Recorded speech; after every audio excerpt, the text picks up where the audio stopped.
We started as a program under the Jewish Child and Family Services.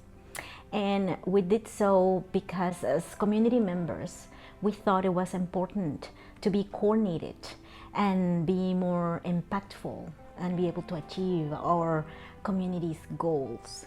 You know, the pandemic was hard on the sector for everyone, and an umbrella organization like WomanACT made sure that the trainings, the capacity building, the resources were all available for the sector, and they collaborated. They made sure that their membership was checked on and supported. Community organizations and those members represented by WomanACT wanted to do more than coordination and be more impactful. To be able to have these conversations, and then for these conversations to oftentimes end up with, like, what can we do? Like, there's actually something we could do to raise awareness to this issue.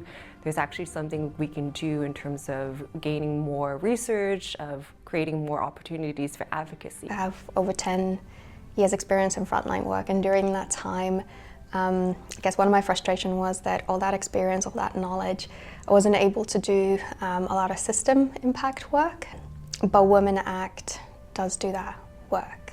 It kind of carries that load from frontline workers.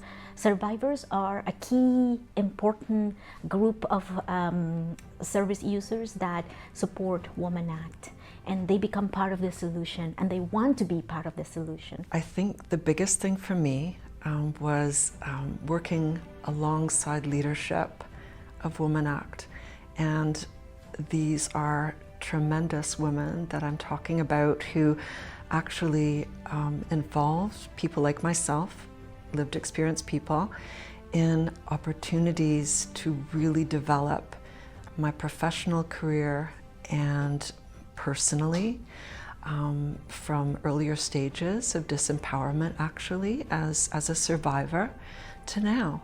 I think WomanACT in the last 4.5 years has grown every single year as an organization. We are a solution-focused and action-oriented organization. So I think our growth is very much influenced by the community need to address gender-based violence and gender equity. WomanACT is now playing a bigger role in policy analysis, policy development. WomanACT is playing a huge role in research, especially community-based research. WomanACT's approach to research, which is very much survivor-centered and community-centered, has had this ability to not only empower survivors in being able to share their stories and being a part of the solution, it's also given, I think, them a way to kind of shift how we do research. It is crucial that we transform the structures that condone and perpetuate such violence. This requires a comprehensive and coordinated effort to address it, and that's when WomanACT comes at the center of it, because WomanACT reaches out across sectors, across partners, and brings people together, lawmakers, people that are impacting policy change and legislation change, and that's where we play a big role. And WomanACT has played a critical and continues to play a critical role in the prevention through research, through education, through the building of capacity, through engaging survivors and ensuring that that we continue to do work that is survivor-centered, that is people-centered. I can see this organization growing nationally.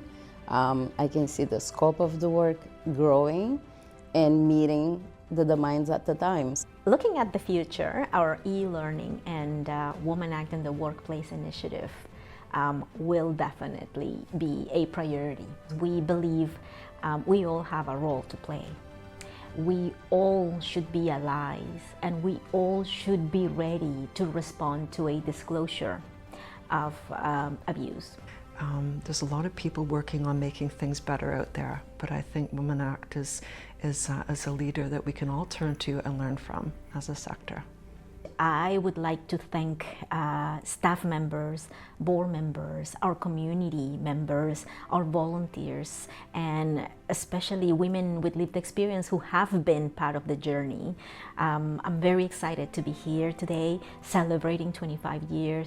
Thank you very much to all of you for making this happen, and looking forward for the next years to come.